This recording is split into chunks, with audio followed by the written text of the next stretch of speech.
রাজভবনের তরফে যাদবপুরে অন্তর্বর্তী উপাচার্যের কাছে চিঠি পাঠিয়ে বলা হয় রীতি মেনে সমাবর্তন হচ্ছে না।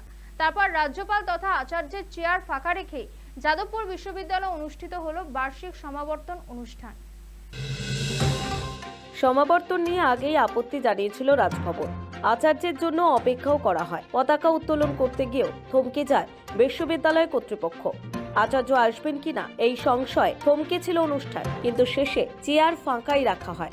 রাজ্যপাল অর্থাৎ বিশ্ববিদ্যালয়ের আচার্য সিভি আনন্দ বোসের অনুপস্থিতিতে হলো যাদবপুর বিশ্ববিদ্যালয়ের বার্ষিক সমাবর্তন অনুষ্ঠান। তবে রাজ্যপাল না গেলেও অনুষ্ঠানে ছিলেন তার মনোনীত জিতেন্দ্রনাথ রায়। সমাবর্তনকে কেন্দ্র করে কিছুদিন আগেই যাদবপুর বিশ্ববিদ্যালয় ও রাজ্যপাল সিভি আনন্দ বোসের মতানৈক্য দেখা গিয়েছে। রাজ্যপাল অর্থাৎ আচার্য বলেছিলেন কিছুদিন পরে স্থায়ী উপাচার্য নিয়োগ হবে, তারপর সমাবর্তন হোক।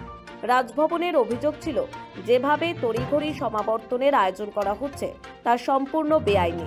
রাজ্যপালের যুক্তি ছিল এভাবে তাড়াহুড়ো করলে ডিগ্রি প্রাপকদের সমস্যা হতে পারে, কিন্তু তা মানতে চায়নি বিশ্ববিদ্যালয় কর্তৃপক্ষ। পরবর্তীতে সোমবার বিশ্ববিদ্যালয়কে চিঠি দিয়ে অন্তর্বর্তী উপাচার্যের ভূমিকা নিয়ে প্রশ্ন তোলেন বোস। যদিও সেই অভিযোগ অস্বীকার করে পাল্টা এক্স হ্যান্ডেলে পোস্ট করেন শিক্ষামন্ত্রী ব্রাত্য বসু। শিক্ষামন্ত্রী লেখেন, যাদবপুরের মতো বিশ্ববিদ্যালয়ের রীতি ঐতিহ্য নিয়ে ছেলে খেলা চলে না। সমাবর্তন যতদূর সম্ভব আইনি পদ্ধতি মেনেই চলা হচ্ছে। গত বছরও সমাবর্তন নিয়ে জটিলতা তৈরি হয়েছিল। আচার্যকে ছাড়াই সমাবর্তন হয়েছিল। আচার্যের অনুমোদন ছাড়া সমাবর্তনের ডিগ্রি নিয়ে ভবিষ্যতে বিতর্ক হবে কিনা তা নিয়ে প্রশ্ন তুলেছেন পড়ুয়ারা।